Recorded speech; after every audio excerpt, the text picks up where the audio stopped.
Indirimbo ni kimwe mu byerekana umugambi tugira wo gukunda Imana. Ntizinezeza gusa, ahubwo zongera imbaraga zikomeye, zigatera umunezero.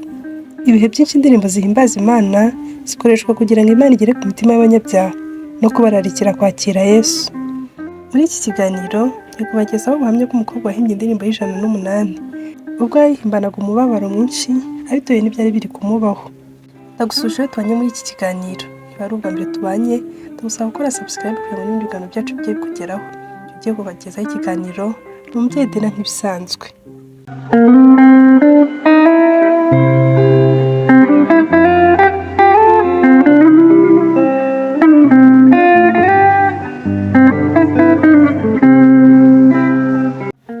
Iyi ndirimbo Ndi Umukristo y'108 yaririmbwe n'umukobwa wo muri Suwede we yari mu kigeragezo cy'uko bashakaga ko hariko n'umwami nk'umugore wa gatatu. Uyu mukobwa yari afite uburanga buhebuje kandi yarangije amasomo bigaga icyo gihe. Umwami rero yaje kubwirwa ko hari umukobwa w'uburanga kandi ufite imico n'uburere nta wundi umukwiye utari umwami nyir'igihugu. Amutumaho ibisonga bye, umwami yarakubengutse. None arifuza ko umubera umugore w'inkundwakazi. Inkuru yamugezeho yicaranye n'ababyeyi be, bahise bavuza impundu barishima. Ababaye cyane imbere y'ababyeyi be, ubwo yateruye amagambo y'igitero cya mbere, abwira kandi atuma ku mwami ati: "Genda uwo Umukristo, nzahora ndiwe mu bintu byose, ngeze ku gupfa. Genda uwo Umukristo, mpora mbihano, naho igihugu cyose cyanseka.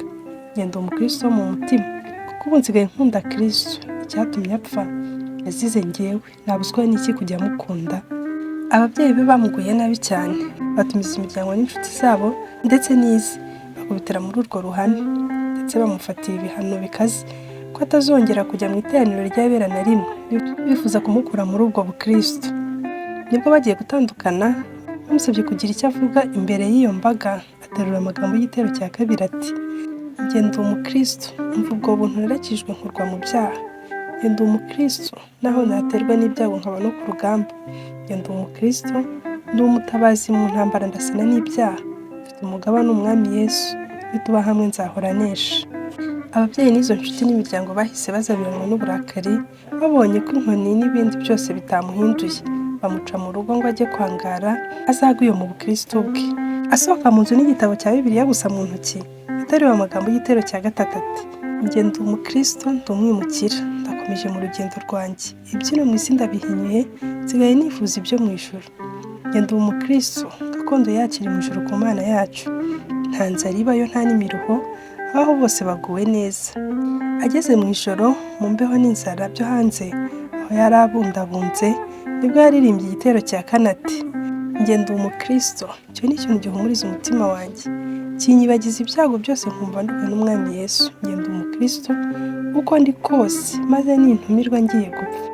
Nzagira ibyishimo bitavugwa, nzabona ihirwe ngeze mu ijuru." Gusa amateka avuga ko atahise apfa ubwo, kuko yaririmbye n'ibindi bice byinshi, ko yakomezaga kugeragezwa, ariko byubakiye kuri iryo jambo Ndi Umukristo. Hari rero wamwumvise aririmba wamugiriye impuhwe, amujyana kumuha icumbi. Nyuma yaje kwicwa n'uburwayi, kandi ababyeyi be baje kuba abakristo bakomeye nyuma y'uko babuze irengero rye.